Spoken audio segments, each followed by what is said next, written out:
وہ نبیوں کے قاتل کہلائے، اور یسوع مسیح اسی لیے اعلان کر دیتا ہے کہ آخر میں کیا ہونے والا ہے، ہمارا حال کیا ہوگا۔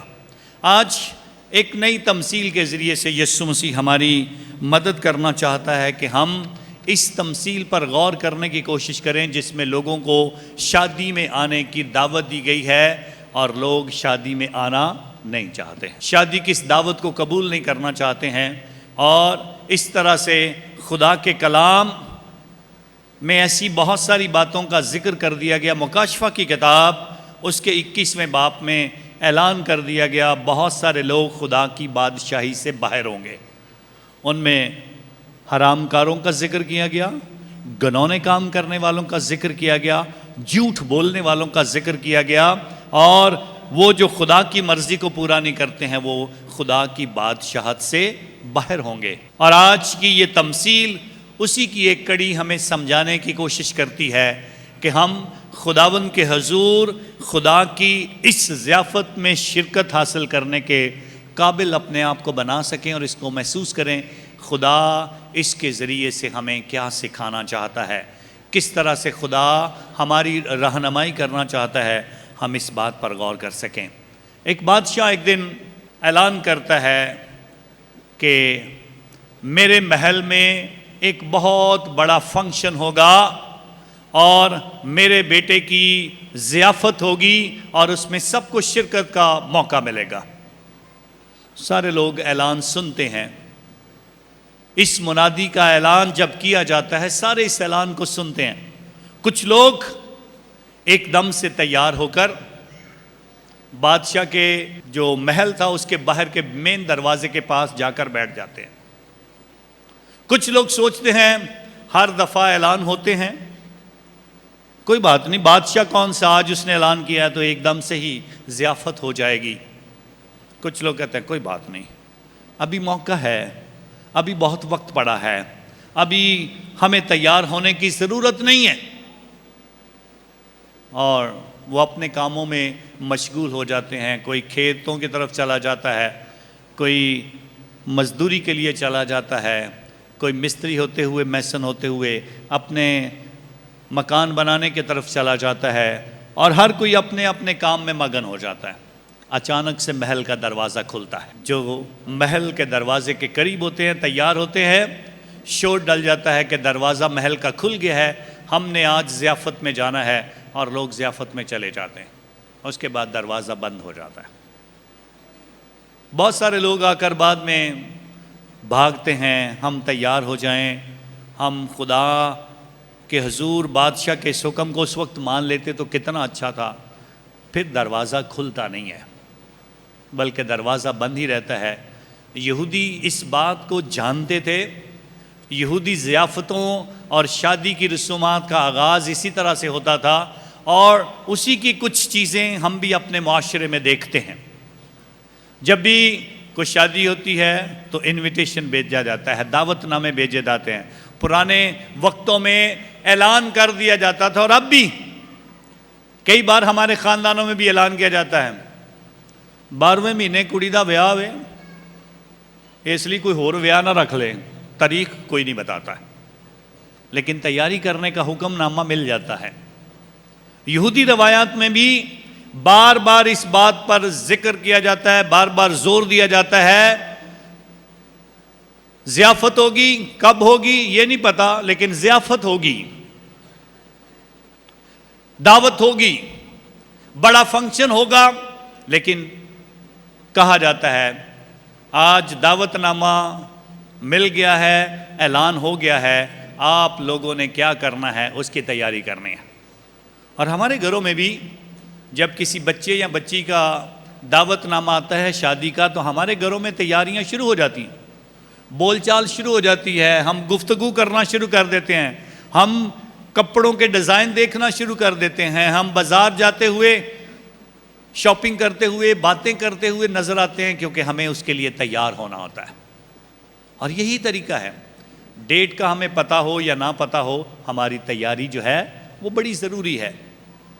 اور آج بھی ایک دعوت نامے کا ذکر کیا گیا ہے کہ ہم اس دعوت نامے کو قبول کریں۔ اس دعوت نامے پر غور کرنے کی کوشش کریں، اور آج مثال دی جاتی ہے، یہ دعوت نامہ خدا کی ضیافت میں شریک ہونے کا ہے۔ ہمیشہ دعوت نامے پہلے انسانوں کی طرف سے آتے تھے، انسان اپنے دعوت نامے لے کر آتے تھے اور بتاتے تھے دعوت نامے کے مطابق یہ بھی ہوگا، یہ بھی ہوگا، یہ بھی ہوگا۔ کوئی بھی دعوت نامہ یا ضیافت اسی لیے منائی جاتی ہے تاکہ خوشی منائی جائے۔ دعوت نامے خوشی کے لیے دیے جاتے ہیں، ضیافت اسی صورت میں منائی جاتی ہے جب ہم خوشی محسوس کرتے ہیں۔ اور دعوت نامے کا دوسرا خاص حصہ جو ہوتا ہے وہ ضیافت کو کھانے کا حصہ ہوتا ہے۔ آپ جانتے ہیں، آپ اپنی بیٹی کو 50 لاکھ روپے کا بھی جہیز دے دیں، اگر آپ نے کھانا اچھا نہیں دیا ہے تو سارے لوگ کہیں گے ہمارے لیے انہوں نے کیا کیا ہے۔ ضیافت میں یہ دونوں عنصر بڑے ضروری ہیں، خوشی محسوس کرنا اور خوشی کے ساتھ کھانا۔ اور آج عشایہ نبی کے صحیفے میں اس بات کا اعلان کیا جاتا ہے، خدا ضیافت تیار کر رہا ہے، یہ انسانوں کی ضیافت نہیں ہے۔ خدا دعوت نامہ دے رہا ہے، یہ انسانوں کا دعوت نامہ نہیں ہے۔ خدا اس خوشی کو منانے کے لیے سب کو پیغام دے رہا ہے، یہ انسانوں کا پیغام نہیں ہے۔ خدا سب کے لیے کہا گیا، عشایہ نبی کے صحیفے میں خدا سب کے لیے مرغن غذائیں تیار کرتا ہے، ایسی غذائیں جو کھا سکیں ہم، جن کا مزہ آئے، جنہیں انجوائے کر سکیں، جن کے مزے سے ہم محسوس ہو سکیں اور خدا کے حضور اس بات کا ہم تجربہ کر سکیں۔ تو یہ باتیں ہمارے سامنے رکھی جاتی ہیں، اور یہ ساری کی ساری باتیں بتانے کا مقصد خدا اس ضیافت کو تیار کرنے والا ہے جس ضیافت میں ہم سب نے شریک ہونا ہے۔ اب آپ اندازہ لگا لیں، خدا کا دعوت نامہ آیا ہو تو کون انکار کرے گا؟ کوئی ہے ایسا جو انکار کر دے؟ ہاں جی، کوئی ہے ایسا جو خدا کے دعوت نامے سے انکار کر دے؟ ہاں جی، ہاں کریں یا نہ کریں بتائیں تو صحیح، کوئی ایسا ہے جو خدا کے دعوت نامے سے نہ کر دے؟ لیکن ہم سارے کرتے ہیں بھائی۔ یسوع دسترخوان بچھایا ہے، کتنے آتے ہیں اس دسترخوان کے قریب؟ یہ ضیافت جو الطار پر سجتی ہے، یہ کلام جو پڑھا اور سنا اور سمجھایا جاتا ہے، یہ یسوع کا بدن اور اس کے اس ضیافت میں کون کون شریک ہوتا ہے؟ آپ اپنے اپنے گھروں میں دیکھ لیں، جتنے آپ چرچ میں آگے وہ تو اس ضیافت میں شریک ہونے کے لیے آگے، لیکن کتنے ہیں جو اس ضیافت کو، اس دعوت نامے کو قبول ہی کرنا نہیں چاہتے ہیں؟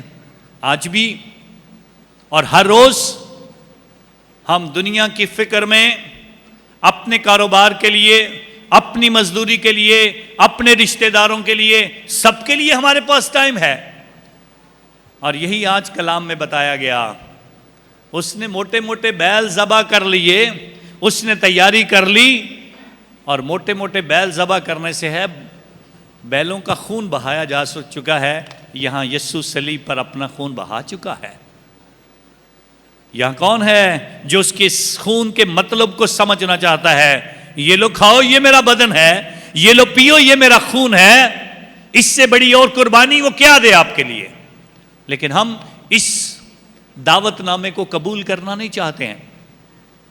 اس دعوت نامے کا ذکر کس کے ساتھ جڑا ہے؟ یہ وہ روٹی ہے جو آسمان سے اتری ہے، باپ دادا کی طرح نہیں کہ کھایا اور مر گئے۔ جو اس روٹی میں سے کھائے گا وہ اب تک زندہ رہے گا، جو اس روٹی میں سے کھائے گا وہ اب تک زندہ رہے گا۔ یوحنا رسول کی انجیل اس کے 6 باب 51 آیت سے لے کر 59 آیات تک آپ پڑھیں تو آپ کو اس بات کا اندازہ ہو جائے گا اس پاک بدن اور خون کی قوت کیا ہے، اس کی برکت کیا ہے، اس دعوت نامے میں شرکت کا مقصد کیا ہے۔ لوگوں کے پاس ٹائم نہیں ہے دنیاوی کاموں کے لیے۔ آج شادی ہو، سارے کے سارے شادی کے لیے چلے جائیں گے۔ آج حقیقی کا فنکشن ہو، سارے چلے جائیں گے۔ آج اعلان ہو جائے کسی کی شادی ہے، سارے کے سارے تیاری کریں گے، نئے سے نئے کپڑے، ہر چیز تیار ہوگی۔ خدا کے لیے کتنی تیاری کی ہے، خدا کے لیے کتنا وقت نکالا ہے، اس کے دعوت نامے کو کس نے سنا ہے، اس کے دعوت نامے کو کس نے قبول کیا ہے، اس کے لیے کس نے ہاں کہا ہے. یہ بات ہمیں سمجھنی ہے اپنی زندگی میں. آپ سارے آگے ہیں دعوت نامہ سن کے، آگے اس ضیافت میں شریک ہونے کے لیے. آج خدا کا کلام بتاتا ہے جب لوگوں نے انکار کیا کہ ہم دعوت میں نہیں آ سکتے ہیں، یا جنہوں نے اپنے اپنے کاموں میں مگن ہو کر اس بات کا انکار کر دیا، تو بادشاہ نے کیا کیا ہے؟ لوگوں کو بیچ کر ان کا شہر جو ہے وہ جلا دیا ہے، انہیں برباد کر دیا ہے، ان کے شہر کو پھونک دیا ہے، آگ لگا دی ہے. اور پھر کہا گیا جاؤ باہر گلیوں سے، بازاروں سے، سڑکوں سے جن جن کو ڈھونڈتے ان سب کو لا کر اکٹھا کرو اور میرا شادی ہال جو ہے وہ بھر دو، مہمان خانہ جو ہے وہ لوگوں سے بھر دیا جائے. اور پھر اس بادشاہ کی آمد ہوتی ہے کہ وہ آئے اور دیکھے کہ مہمان کیسے ہیں، آئے اور دیکھے کہ مہمان کیسے ہیں. اور بادشاہ کی نظر ایک شخص پر پڑتی ہے جس کو دیکھ کر اسے بہت غصہ آتا ہے کہ اس نے شادی کے کپڑے نہیں پہنے ہوئے. آپ خود اندازہ لگائیں، جب لوگ اپنے کاموں میں مگن ہوں، کوئی مزدوری کے لیے جا رہا ہے، کوئی چیزیں خریدنے کے لیے جا رہا ہے، کوئی اپنے گھر کے لیے چینی خریدنے جا رہا ہے، کوئی صفائی کر رہا ہے، کوئی دوسروں سے بات کر رہا ہے، دوست اکٹھے کھڑے ہیں اور بازاروں کے موڑ پر کھڑے ہیں، کوئی پان کی دکان پہ کھڑا ہے، اس نے کہا سب کو بلا لو، اور سارے آئے ہیں. اور ان میں سے ایک پکڑا گیا ہے جس نے شادی کا لباس نہیں پہنا ہوا ہے، باقیوں نے شادی کا لباس پہنا ہوا ہے. اب اس بات پر غور کرنے کی ضرورت ہے، کیا ہوا؟ یہ تو شادی کے لیے نہیں بلائے تھے، یہ تو شادی کے لیے نہیں بلائے گئے تھے، پھر بھی ان کو اکٹھا کیا گیا اور سارے کے سارے شادی کے لائق پائے گئے. ایک جو ہے وہ شادی کے کپڑوں میں نہیں ہے. اور کیا کیا بادشاہ نے؟ اس کو پکڑا، اس کو گرفتار کرو، پکڑو اسے اور اس آگ میں ڈالو جو بجھتی نہیں ہے، وہاں ڈال دو اس کو جہاں رونا اور دانتوں کا پیسنا ہے. اب ہم انسانی طور پر سوچیں، سارے تو اچانک سے پکڑے گئے اور پھر ان کو ان میں سے ایک ایسا پکڑا گیا جس نے شادی کا لباس نہیں پہنا تھا، باقیوں نے کیا لباس پہنے ہوئے تھے. اب اس نقطے کو سمجھنے کی کوشش کیجئے گا. نقطہ یہ ہے، میں نے پہلے بتایا، ایک کہانی بتائی تھی، جب بھی دعوت نامہ دیا جاتا ہے، سب کو دیا جاتا ہے، کوئی کسی طرح سے کسی بھی طریقے سے سوچنا شروع کرتا ہے، کپڑے خرید لیتا ہے، تیاری کرنا شروع کر دیتا ہے، ڈیزائن دیکھنا شروع کر دیتا ہے، کچھ بھی کرنا شروع کر دیتا ہے. تو اس کا مطلب ہے شادی کی تیاری اور اس دعوت نامے کو قبول کرنے کا فضل مل گیا.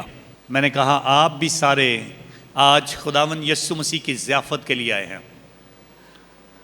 اب اگر کوئی یہاں پر بھی اگر دیر سے آتا ہے، سن لیں، اگر آپ دیر سے چرچ میں آتے ہیں اور توبہ نہیں کرتے ہیں اور پھر پاک شراکت لیتے ہیں، تو پھر آپ کا لباس بھی تیار نہیں ہے دعوت نامے کے لیے. اگر آپ نے کلام نہیں سنا ہے، تلاوتیں نہیں سنی ہیں، تو آپ اس قابل نہیں ہیں ضیافت میں شریک ہوں. اگر آپ دیر سے چرچ میں آئے ہیں، آپ اس قابل نہیں ہیں کہ یسوع کے اس دسترخوان سے وہ پاک شراکت حاصل کریں، کیونکہ آپ نے دعوت نامے کے مطابق تیاری نہیں کی ہے. اگر آپ کو فکر ہوتی تو آپ تیار ہوتے، کل سے تیار ہوتے، رات کو کپڑے استری ہوتے، بجلی چلی جائے کوئی بات نہیں، بغیر بجلی کے بھی زندگی چلتی ہے، لیکن میں کیا خدا کو جو وقت مجھے دینا چاہیے تھا میں نے دیا ہے کہ نہیں؟ اب ہماری تیاری کیسی ہوتی ہے؟ اگر ہم نے توبہ نہیں کی ہے، اگر ہم نے معافی نہیں مانگی ہے، اگر ہم گناہ گار ہیں، اگر ہمارے اعمال برے ہیں، اگر ہماری سوچیں اور ہمارے خیال برے ہیں، تو کیا ہم دعوت نامے کے مطابق تیار ہیں؟ بپتسمہ کے وقت ہمیں سفید کپڑا ہمارے جسم کے ساتھ لگایا جاتا ہے، یہ پاکیزگی کا نشان ہے. پرانے روایات کے مطابق پورا لباس پہنایا جاتا تھا جب بپتسمہ دیا جاتا تھا، اور کہا جاتا تھا تیری پوری زندگی میں تیرے جسم کے اوپر اس سفید کپڑے کی طرح پاکیزگی ہونی چاہیے اور اس کے اوپر داغ نہیں لگنا چاہیے. ہم ہر روز گناہ کر کے، برے خیالات سے، جھوٹ بول کر، حکم توڑ کر، خدا سے دور ہو کر، کلام نہ پڑھ کے، دعا نہ کر کے، عبادت میں شریک نہ ہو کر اپنے آپ کو اس قابل بنا رہے ہوتے ہیں، ہماری اس ضیافت میں شریک ہونے کی تیاری نہیں ہے۔ اور اسی لیے کہا گیا جو نالائق طور پر اور گناہ کی حالت میں خدا کے بدن کو لیتا ہے وہ اپنی سزا آپ کھاتا ہے اور اس سزا کو بھگتتا ہے۔ ضیافت میں آ جانا، چرچ میں آ جانا اس بات کی ضمانت نہیں ہے کہ آپ بڑے پاک اور صاف ہو گئے۔ جب تک میرا دل، میرا دماغ، میرا ایمان اور جب تک روحانی طور پر میں اپنے آپ کو تیار نہیں کرتا ہوں، میں ضیافت میں شریک ہونے کے لائق نہیں ہوں۔ اب باقی لوگ کیسے تیار تھے؟ باقی لوگوں نے کیسا لباس پہنا ہوا تھا کہ بادشاہ آ کر ان کے لباس کو دیکھ کر کہتا ہے یہ سارے ٹھیک ہیں اور یہ ایک شخص ٹھیک نہیں ہے۔ یہ لباس ہے صلح کا لباس، یہ لباس ہے محبت کا لباس، یہ لباس ہے برداشت کا، یہ لباس ہے خدا کے حضور معافی کا، یہ لباس ہے مسیحی گواہی کا، یہ لباس ہے آپ کے اچھے اعمال کا، اور یہ لباس ہے یسوع مسیح کے حکموں کے مطابق تمہارے کاموں سے لوگ جانیں کہ تم کس کے شاگرد ہو۔ آپ کے کام بول رہے ہوں کہ تم مسیح ہو، تم میں دوسرے انسانوں سے فرق نظر آتا ہے۔ ضروری نہیں ضیافت خانے میں اکٹھا ہوا جائے، مہمان خانہ بھرا جائے اور خدا کے حضور کہا جائے ہم بڑے تیار ہیں، نہیں۔ تیار اسی صورت میں ہے جب ہم چلتے پھرتے گواہی دے رہے ہیں، جب اپنے کام والی جگہ پر کبھی جھوٹ نہیں بولتے ہیں، جب ہم کسی کے خلاف پلان نہیں کر رہے ہوتے ہیں، جب ہم برے خیالات کو اپنی زندگی میں آنے کا موقع نہیں دے رہے ہوتے ہیں، جب ہم اپنی زندگی کو خدا کے لیے مخصوص کر رہے ہیں، تو ضرورت ہے اس بات پر غور کرنے کی۔ آپ شادی کا دعوت نامہ سب کو ملا ہے اور یہ شادی کا دعوت نامہ ہمیشہ کی زندگی کا دعوت نامہ ہے، اور ہمیشہ کی زندگی میں کیا ہوگا؟ وہاں نہ غم ہوگا، نہ نالا ہوگا، اور خدا تمہاری آنکھوں کے سارے آنسو پونچھ دے گا۔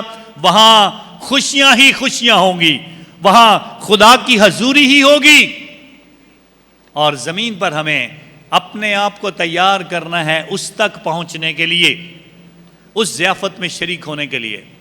آج غور کرنے کی کوشش کریں، ہر گھر میں کوئی نہ کوئی ایسا منظر چلتا رہتا ہے۔ بچوں کے اسکول کی چھوٹی سی مثال لے لیتے ہیں۔ سارے بچے اچھے خوبصورت لباس کے ساتھ اسکول میں جاتے ہیں، نہیں تو ٹیچر مارتی ہے۔ کبھی ہم نے سوچا ہم اچھے کپڑے پہن کر خدا کے گھر میں جائیں؟ تیاری ہوتی ہے کیا ہماری؟ ناخن کٹرے ہونے چاہیے، بچوں کے بال اچھے بنے ہونے چاہیے، بچوں کا منہ دھلا ہونا چاہیے۔ کئی بار ہم ویسے کے ویسے ہی آ جاتے ہیں، باہر پان کھا رہے ہوتے ہیں، چرچ کے دروازے کے قریب آ کر کبھی پان باہر پھینکتے ہیں، کبھی پچکاری مارتے ہیں اور سوچتے ہیں ہم خدا کے گھر میں جا رہے ہیں۔ اسکول میں بچوں کو ہوم ورک دیا جاتا ہے، ماں باپ کوشش کرتے ہیں بچے کی ڈائری دیکھیں بچے نے ہوم ورک کیا ہے کہ نہیں۔ کبھی آپ نے کوشش کر کے اس بات کی طرف توجہ دی ہے کبھی ہمارے بچے نے بائبل کھولی ہے کہ نہیں؟ کبھی ہمارے بچے نے خدا کے کلام کو پڑھا ہے کہ نہیں؟ وہ ہوم ورک جو اسکول میں دکھانا ہے اس کی ہمیں فکر ہے، یہ ہوم ورک جو خدا کا ہے اس کی کسی کو فکر نہیں ہے، اس کی کسی کو فکر نہیں ہے۔ اسکول کے ٹیچر کا نام کیا ہے؟ سارے بچوں کو شاید پتا ہوگا، لیکن سنڈے اسکول کی ٹیچر کا نام کیا ہے یہ کسی کو نہیں پتا ہوگا۔ سنڈے اسکول کی ٹیچر جو ہے وہ ہمارے بچوں کو تعلیم دیتی ہے، مذہبی تعلیم سکھاتی ہے، کیٹیکزم میں ہمارے بچوں کی رہنمائی کرتی ہے، روحانی طور پر ہمارے بچوں کی رہنمائی کرتی ہے، اس کا کسی کو نہیں پتا۔ بچے کو کبھی چھٹی نہیں کروانی ہے، نہیں تو نمبر کٹ جائیں گے۔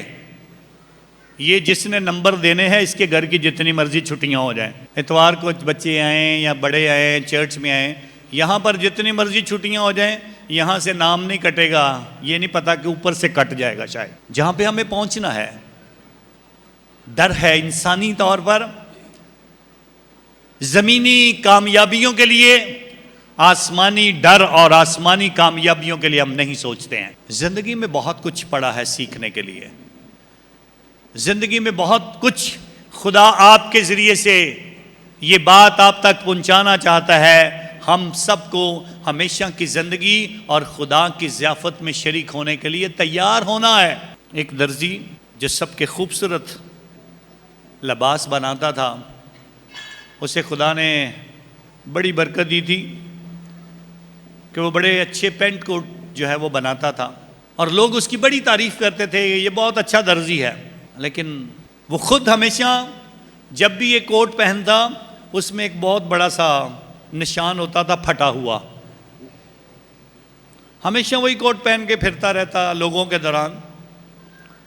اور کسی نے ایک دن سوال کیا، یہ تیرا اپنا کوٹ پھٹا ہے، اس کو کیوں نہیں سیتا ہے؟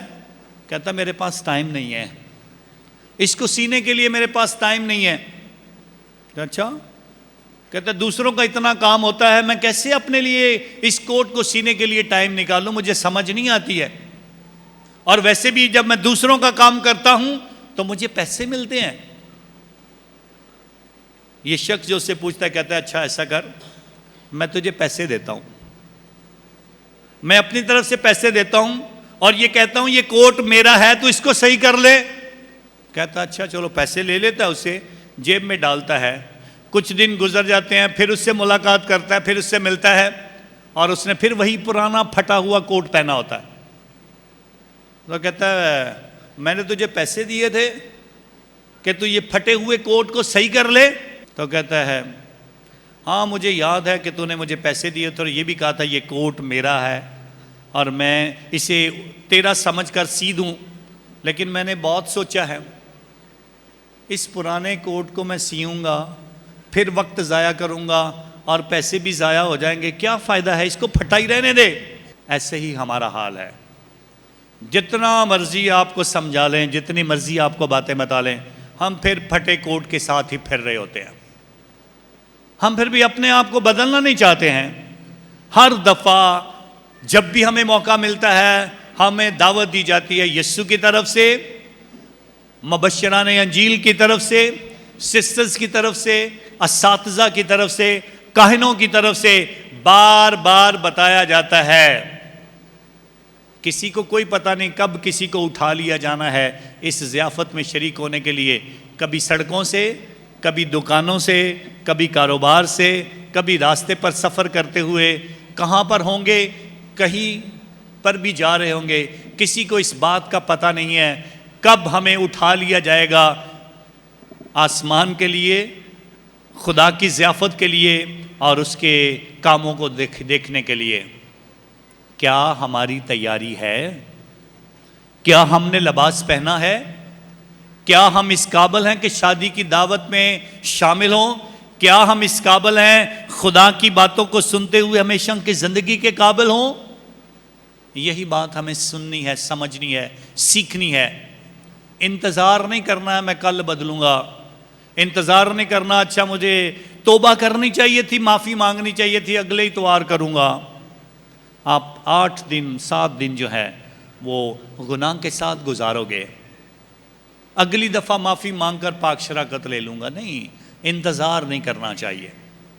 کسی کو کیا پتا کب بلاوا آئے اور کب بلا لیا جائے، کب کہا جائے تیرا زمین کا سفر ختم ہو چکا ہے، اب آسمان کی طرف جانا ہے، اور وہاں پر روک دیا جائے۔ مکاشفہ کی کتاب میں کچھ نئے انداز سے بھی باتیں کی گئی ہیں۔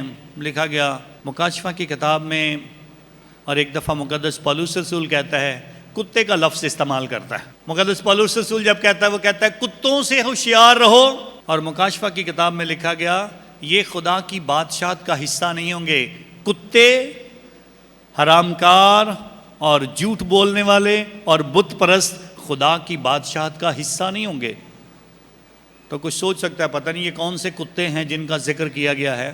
بائبل مقدس میں جب یہ 2 جگہوں پہ کتے کا لفظ استعمال کیا جاتا ہے تو اس کا مطلب ہے جو زمینی طور پر انسانی سوچ اور عقل کے مطابق اپنے آپ کو بڑے کہتے ہیں کہ ہم بڑے عقل مند ہیں، ان کے لیے یہ لفظ استعمال کیا جاتا ہے۔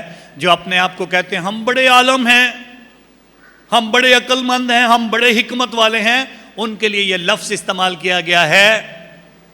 حکمت والے اور دنیا کی نظر میں اپنے آپ کو عالم بنانے والے خدا کی بادشاہت کا حصہ نہیں ہوں گے، ان کے لیے یہ لفظ کتے استعمال کیا گیا۔ اور اسی لیے مقدس پولس رسول نے جب کہا تھا کتوں سے ہوشیار رہو، تو اس کا مطلب ہے جو خدا کے کلام کو پیش کرنے کے لیے بڑے بڑے رنگ دیتے ہیں اور پتہ نہیں کیا کیا بنانے کی کوشش کرتے ہیں، وہ خدا کے کلام کی اصلی روح ختم کر دیتے ہیں۔ تو اسی لیے مقدس پولس رسول نے کہا جو آپ کو ایسی کہانیاں اور ایسی مناظر پیش کرنے کی کوشش کرتے ہیں جو دیکھنے میں اور سننے میں بڑے اچھے ہوں، ان سے ہوشیار رہو، ان کی باتوں میں نہ آ جانا جو آپ کے ایمان کو خراب کرنے کے لیے کر دیں گے۔ تو اسی لیے بہت سارے لوگوں کا ذکر کیا گیا۔ آپ آج خدا دعوت دیتا ہے اپنے آپ کو اچھی باتوں کے ساتھ، اچھے اعمال کے ساتھ، نیک زندگی کے ساتھ خداوند کے لیے تیاری کرو، اور ہر وقت تیار رہو۔ ہر وقت خدا کی بادشاہت کے لیے ہمیں تیاری کرنی ہے، یہ نہیں کہ ہمارے پاس بہت وقت ہے۔ اسی لیے کہا جاتا ہے وقت کو غنیمت جانو کیونکہ دن برے ہیں۔ وقت کو غنیمت جانو، جتنا ملا ہے، تھوڑا ہے زیادہ ہے کسی کو پتہ نہیں ہے۔ اسی لیے یہ وقت خدا نے اپنے ہاتھ میں رکھا ہے، کب کسی کو بلانا ہے۔ کسی کو پیدا ہونے سے پہلے بلا لیتا ہے، کسی کو پیدا ہوتے ساری، ہفتے بعد، مہینے بعد، 4 ماہ کے بعد، 6 ماہ کے بعد، 2 سال کے بعد، 20 سال کے بعد، 50 سال کے بعد، 70 سال کے بعد، 80 سال کے بعد، 90، 100 کے اوپر بھی کہی جاتے ہیں۔ یہ اس کو پتہ ہے، ہمیں پتہ نہیں ہے۔ لیکن تیاری سب کے لیے کہا گیا ہے، سب کو تیاری کرنی ہے تاکہ ہم خدا کی ضیافت کا حصہ بنیں۔ آئیں بڑے ایمان کے ساتھ آج خدا کے اس کلام کو اور اس پیغام اور اس دعوت نامے کو سننے کی کوشش کریں۔ یہ میرے لیے بھی ہے، آپ کے لیے بھی ہے، اور سب کے لیے ہے۔ خدا کرے کہ اس دعوت نامے کے مطابق ہم تیار ہوں اور یسوع کے نام کو جلال دیں، مسیح خداوند کے وسیلہ سے، آمین۔